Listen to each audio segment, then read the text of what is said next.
hot-tempered. That's even the word, hot-tempered. So I was hot-tempered, and probably because I watched my parents, I didn't really regard people. I didn't know how to give respect to people.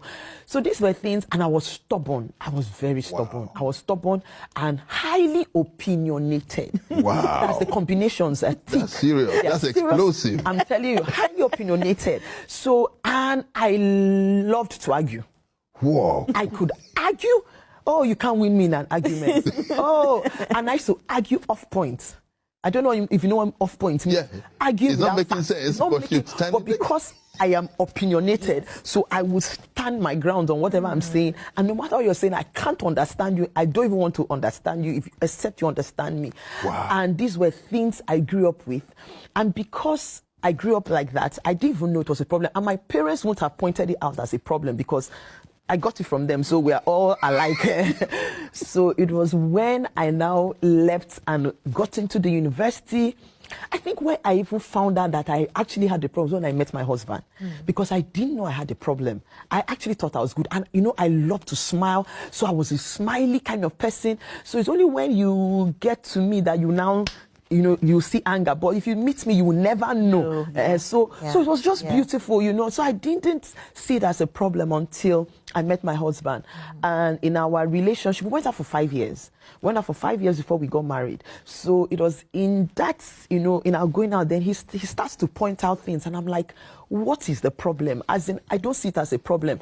When I was arguing, people used to tell me, people used to hail me for my arguing skills, and they'll be telling me how I have had 2 people want to sponsor me to read law because I could argue. So it was a strength. Yes.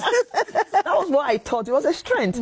So how do I now meet a man and he's telling me that this is not a strength? Yeah. This is terrible. Yeah. You can't continue that way. So it was a lot to battle with. And not knowing, by the time we got married, this thing started to put a strain in our relationship. And it became so bad because the man I married was such an amazing man. He came from a background that was very peaceful. He's a very peaceful person till date. He is very peaceful. He doesn't like problems, trouble, nothing. But me, I came from a home that did not know what peace looked like. So peace for us was you shout, and that's peace. Yeah. When it's not peace is when you start boxing, when you start fighting. So if I'm talking, we're like, why are you raising your voice? Why? I'm like, me? I said, there's no problem. Nothing is happening yet. So my husband couldn't just understand where I was coming from. And I think another problem I had was that I didn't really have an understanding of what God had put in his life and who he was and who he was to people. And because everything I did was affecting him, even to ministry. You have a ministration you're going to go for. You don't want to have an argument before a ministration. But I didn't even understand all these things at that time. So I can make him so upset before he goes for administration. I think it just took God to help my husband during that period, because you have to show up to the people and you have to give to them, and it's now that I'm doing ministries, now that God has, that I now understand the place I put him in, those years, because you need a mind that is, at peace, and you need a free spirit even to receive from God. You don't need offense. You can't receive from the Holy Spirit with offense. So you imagine what I was doing. I think the devil was just using me, at that point. And these things were things that caused a lot of strain, to the extent that at some point my husband even, stopped talking much to me. He would just be quiet. I can say everything I want to say. He would just be nodding his head. And you're expecting that he shouldn't just nod, but he was just nodding because I don't know the next thing I'll say, and you flip, you go off, and I won't know how to control you. So, and just to go back to what you said, sir, about, him saying I left him. Do you know, the truth is that angry people, most times, when they do the things they do, they don't even know what they are doing. They don't remember. Wow. They don't remember what they do, because they do it in anger, in the heat of the moment. It's an emotion that it's uncontrolled. And because you react, based on that emotion, by the time you come back to your senses, by the time you calm down, you forget too many things you did in the heat of that outburst. Wow. So it's the people that you have offended or hurt that are the people that can remember what you did. My husband has also reminded me, one of the times he spoke, he said he can remember the times I threw plates out of anger. Do you know I can't remember it? And I'll tell him, are you sure it's me? I said, it can't be me. No, I couldn't have done that. Me now. No, it's not me.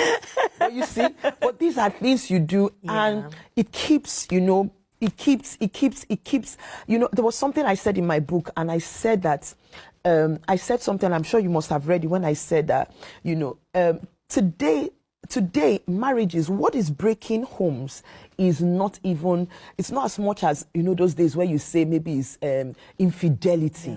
The things that are breaking homes today are these little things. They look little, but you see anger, you see whether it's being highly opinionated, disrespect, unforgiveness, assumptions. Yes, these things are eating into homes. Wow. And without you knowing, that's why you hear people say irreconcilable differences. Yes. What are those things that, And then sometimes you ask, you say, what happened? Yes.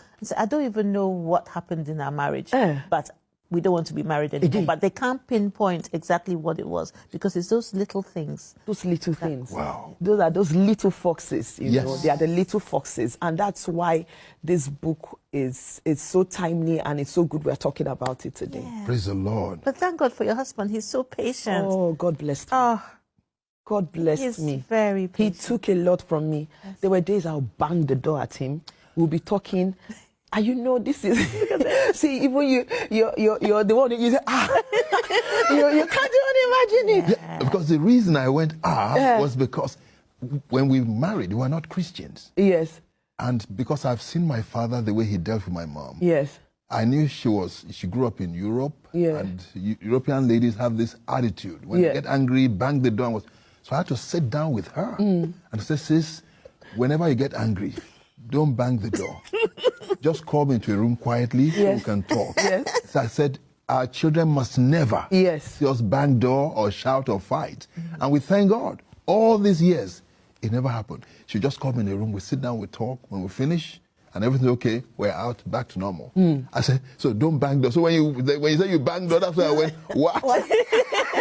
Because, that was it, because maybe we'll start talking, and at some point, I can't take it anymore. It's probably not going the way I want it to. That's what it is. So I'm like, you know what? Whatever wants to happen, let it happen. Yes. Wow. And I walk out, I bang the door, and he's there. And he won't chase me. He won't come after me. He won't raise his hands. He won't raise his voice. He will just stay there. Even, you know what he used to do those days? He would just cry. My husband would cry. Oh. I made him cry. Oh. Serious. It's when he starts to cry. And I realize, okay. It's really bad. It's bad. What you did is bad. Because when I'm doing these things, I don't even know. Wow. That, this, I'm going too far. It's like you don't know where the boundary lines are anymore. Yeah. So it's only when you now see him, then I'm like, okay, oh, you've just gone, this, you shouldn't have gone this way. Then I start begging. I will kneel down and beg. I will start begging. And my husband always tell me then, I'm not a bulb, a light bulb that you switch on and off at, Days into our marriage and all that. And I was talking to my wife about something. My wife just clears the entire table. There were breakable plates and breakable cups on top of the kitchen and all that. And I was talking to her. She just used her hand like this, cleared all of them on the ground. Yes, serious clearing. Cleared all of them on the ground, and everything broke and all that. And I'm looking, I've never seen that type of thing before, because where I'm coming from, we're not used to it, and everything just broke like that. Oh, are you afraid for the story I'm telling? My wife hears it. When I tell it, she laughs. She even contributes. Oh yes, because right now she's okay. You understand what I'm saying? So she even contributes, and you know what? I thank God that I'm able to go through what I went through, because the Bible says so that but I must tell you, it was not funny. It's not the kind of thing that I said. I told the people who came on Wednesday, I was on the streets of London with my wife and went to shop, and that time, Kai. And by the time we were there, I said something to my wife, because I asked her, you should have told me you were going, and she said, why am I saying that? Why am I doing this thing? And I thought it was a joke. My wife left me in the shop and went home. I don't live in London. I don't know my way around London. She left me inside the shop and went home. I have stayed there. I didn't know how to go. And I called a friend and I said, please, oh, I am here. Oh, I don't know how to. I'm calling my wife and my wife is not picking the phone.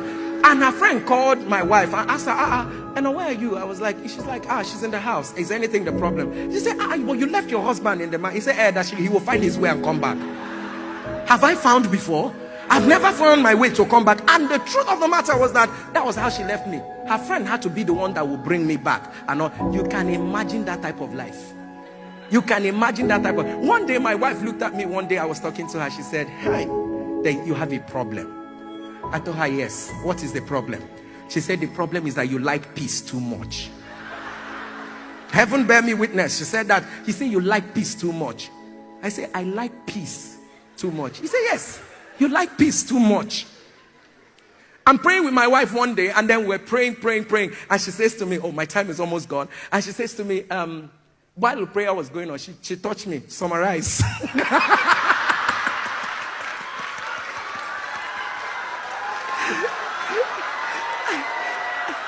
And she told me, say, summarize. And that day I looked at her, I said, even with God too. And the truth is that, but right now, I got married to one of the amazing prayer warriors you can ever think. What is that dynamic like, to have your wife, who you are obviously very close to, yes, but also just recognize this unction, yes, and respect it independently of your role as a husband? Yes. And so I think that my wife and I had our own, we will like call it our own illumination season, so to speak. So, I mean, if you read her book, I Almost Ruined My Marriage, so she needed to see the pastor in me, not necessarily her husband, during those teething and very turbulent times, So, and I didn't realize why God was causing me to, to be in that place of being molded by her actions, right? Being a true Christian, by her. So, I mean, things were not going too well, and I still was in that place where I was trying to be the great, spouse, be the very, So, when she came full circle, she realized that, you know what? Beyond even this supernatural, beyond this manifestation, this man is a true Christian. Do you understand? Like, this is what it is. Like you said, that it is not acting, which is one thing I pray to God every day. I'm sincerely in that place where all I desire with all of this, growing numbers is that Jesus be pleased. That is all I desire. As in, I don't know what else that, comes to my heart every day, more than the fact that I just want God be glorified in everything. Just look at us and be happy.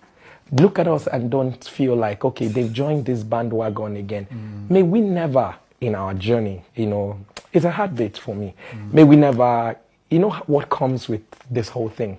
The attention, the people who want you, the nations of the world. I mean, it's growing. And my desire is just to make sure that I'm still in that space where my heart, I just want to keep loving God. I just want to see Him keep working on me, helping me to live for Him. That's all I want. I don't want to, when these things get on, and then you are in that space where everybody, I just want to love God and just keep doing the right thing. Never coming to a point in my life where, you're caught up with a frenzy and you start losing balance. Yeah. So that's just my, I'm sorry. Until you've seen a situation of 3 family members having cancer at the same time, and then they've gone through treatment, and I remember these things every morning. I come to the altar, and then if you imagine the number of devices put on, whether it's on YouTube, on Facebook, how many people will connect, so you can imagine how much, issues we have to deal with, and people who send us too many, prayer requests, and all that. Sometimes I'm just overwhelmed, and I'm saying and because my heart is in this, you don't know. Every time there's people who walk with me know. Every time someone is healed, the joy, I could tell my peers, I'm so excited. God, I'll be sharing testimonies with them and all of, because I just want to see people smile. I mean, I hate anything that represents evil, so every time I come, the burden can't even go away. Yeah. The burden can't even go away, because sometimes if God doesn't even place the burden in your heart, the things you're seeing, the messages you're seeing, if we finish this interview, if I bring out my phone now without anything and I show you, you'll just see a list of, this one and all of that. I've had to change numbers, but it's not working. So you still have these messages enter into how the new one goes out, and people find that one and it just goes out. People are hurting. Yeah. So how can, and this is what I feel like the reason why we've seen the miraculous so much in what we do is because of our hearts. Yes. So, like you said, compassion. Nobody can walk in the supernatural without compassion. Because I see a lot of pastors who come to me, Pastor Jerry, we want this mantle of the miraculous, lay hands on us. They don't used to lay. I mean, there are things that come from the place of brokenness. Can you carry this burden? What do you want out of this miraculous? What do you want?